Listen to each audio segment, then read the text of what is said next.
Hey guys, what's up? Serena Pia here from thriftdiving.com, and this is Kojo. And today we are standing in our backyard, which I have to admit is a little boring. It's boring because there's nothing out here for the kids to really do. So they end up spending all their time inside on video games. Well, with today's project, we're gonna pull them outside of the house because we are building a competitive beanbag toss game. So are you ready to build this? Yeah. Are you gonna help? Yeah. All right, so here are the materials that we need for this project. You'll need 2 pieces of 1/4 inch plywood, which is perfect for when you're joining fabric to wood. And we're also going to use this riveter by Arrow Fastener. Now, by using rivets, we will be able to join mesh pockets to the plywood. And the rivets, they actually come in 3 sizes: short, medium, and long. And when using 1/4 inch plywood, I found that the medium rivets work best. So that's what we're going to use for this project. And if you want more information about how to use the riveter, check out the blog post that goes along with this project. You'll also need rivet washers. These are important because the wood and the fabric will be sandwiched between the rivet and the rivet washer. That's what's going to hold them together. Head to the fabric store, pick up about 1 yard of mesh fabric. And in order to drill the holes, we'll use a drill bit that's about the same size as the rivets that we'll be using, which is going to be the 1/8 inch drill bit. On the packet of rivets, it'll tell you the size of the rivet, so I tend to use a drill bit that's about the same diameter. And you know I love power tools, so you know we can't do this project without power tools. There are 2 tools that we need: a jigsaw for cutting and a power drill for drilling. The plywood comes in 48 inch heights, but we're going to cut ours down to 36 inches instead.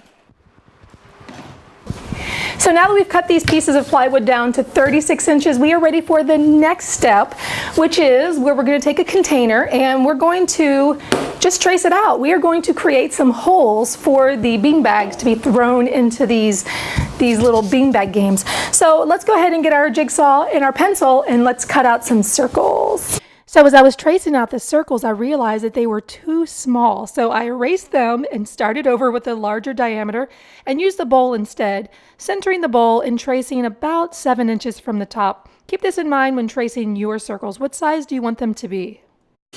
In order to cut out the beanbag holes, I had to first drill a hole in the circle so that I could insert my jigsaw blade to begin cutting. I had to do this for all 12 holes. There were 6 on each beanbag game. So I went ahead and did those really easy, very quickly, and then I took some sandpaper and smoothed out all of the circles. Next, I glued a board onto the backs of the games, and it was the same width as the game. This is the board that I would later use to attach the hinge for the kickstand so that it could stand up. And I was excited that it was actually turning out. They looked great. Now on to the mesh. I have to admit I've never worked with mesh before, and I was a little worried about how I would be able to join it together, but I didn't let that stop me. I used the cutout circles as a pattern and cut 12 mesh circles that would make up the pockets. And I also cut 12 long strips of mesh that would also make up the pockets as well. So I folded the mesh strips in half and used a long zigzag stitch to sew together just that one edge. Now, if you don't have a sewing machine, it's not a problem. You can use no-sew fabric tape. I've used it on many projects and it works and holds really well. It's pretty simple to use. Then I used a zigzag stitch to join the mesh circle onto the end of this little sleeve that I built. And what I was left with is this amazing little pocket that, you know, I can actually carry a beanbag in there now. Okay, so our pockets are sewn. We have 12 pockets. One of them we actually did a little test sample with to make sure that it fits into the beanbag hole, and it does. Now, before we can actually attach these with the rivets to the beanbag games, we have to paint them first. For this project, I wanted a brilliant red color, so that's what I did, and I added 2 coats for even coverage on the front and the back, and I wanted it to fully dry so that I didn't get any paint on the mesh fabric. Just a little tip, if you use a roller, it goes much faster. And finally, I had a helper. Kojo and I started out using a soft black, but we found that was kind of boring, and plus, we ran out of paint. Well, we're almost done this project. We've got black paint and red paint. Red paint. Now let's go ahead and drill some holes for the rivets, shall we? Of course. Let's do it. Before drilling holes for the rivets though, I cut the 1x4 boards using a miter saw. You can use a jigsaw too, that's fine. This is scrap wood that I had on hand, and I found that it was perfect for making the kickstands that would support the beanbag games. And I used my pocket hole jig to drill pocket holes in order to screw them together, but you can easily use wood glue. Don't feel like you have to get all fancy. Just go ahead, use wood glue, clamp it, and it'll be a nice, secure, tight kickstand for your beanbag game. So before drilling, I took a piece of scrap wood and put it underneath of my plywood. This helps to prevent tear out when drilling into your wood. I drilled holes at 12 o'clock, 6 o'clock, 3 o'clock, 9 o'clock. And then I did an additional 4 holes evenly spaced around the circle for a total of 8 holes. And what I learned is I probably should have drilled and sanded before painting, but it still looks good and it still turned out great. I couldn't wait to get to this part. It was time to finally add the rivets. I used the medium length rivets, plugging them into the drilled holes, and you can see that there's just enough of a rivet on the bottom to catch and snag the mesh fabric from down below. Because the mesh is stretchy, it was easy to hook the mesh onto each of the 8 rivets all along the circle. The most important part is to use rivet washers. This is what will hold the mesh to the wood.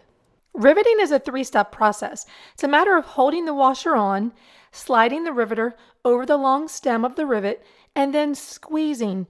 Now take a look at what happens here in slow motion. When I'm squeezing that riveter handle, it's pulling that rivet tight, creating a little bulb. And that bulb is what's holding that washer on. That mesh is not coming off of the fabric. It is tight. And with a couple squeezes, the rivet pops off, leaving the fabric secured. Just be sure to wear your eye protection too. And when it comes off, it'll make a pop sound, which is the reason why they're also called pop riveters.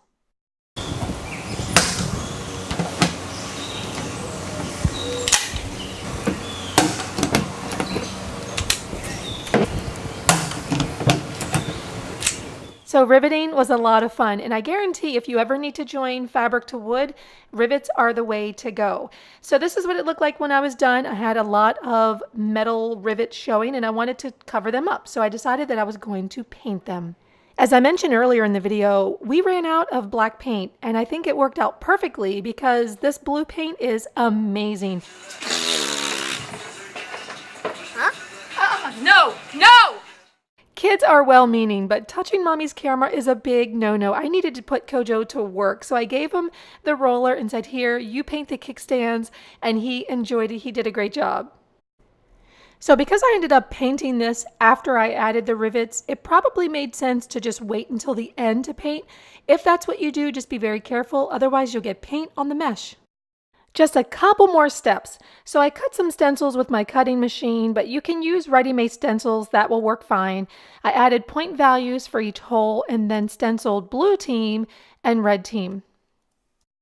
The last step was to add some hinges to the kickstand and then connect the other side of the hinge to the beanbag game. And then Kojo and I were all done and it was time to test it out. But then the most unfortunate thing happened. So it's pretty funny that we captured that on camera. It looks like the beanbags were too heavy and my son was too strong for the wood glue to hold the top of the game together. So 2 small screws, we fixed that problem and it was fine.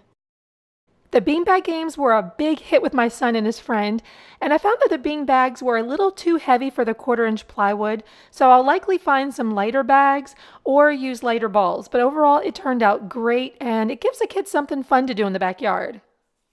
So if you enjoyed this project, be sure to check out the full blog post for the materials list and additional information. And to learn more about the riveter from Arrow Fastener, you can find them at arrowfastener.com.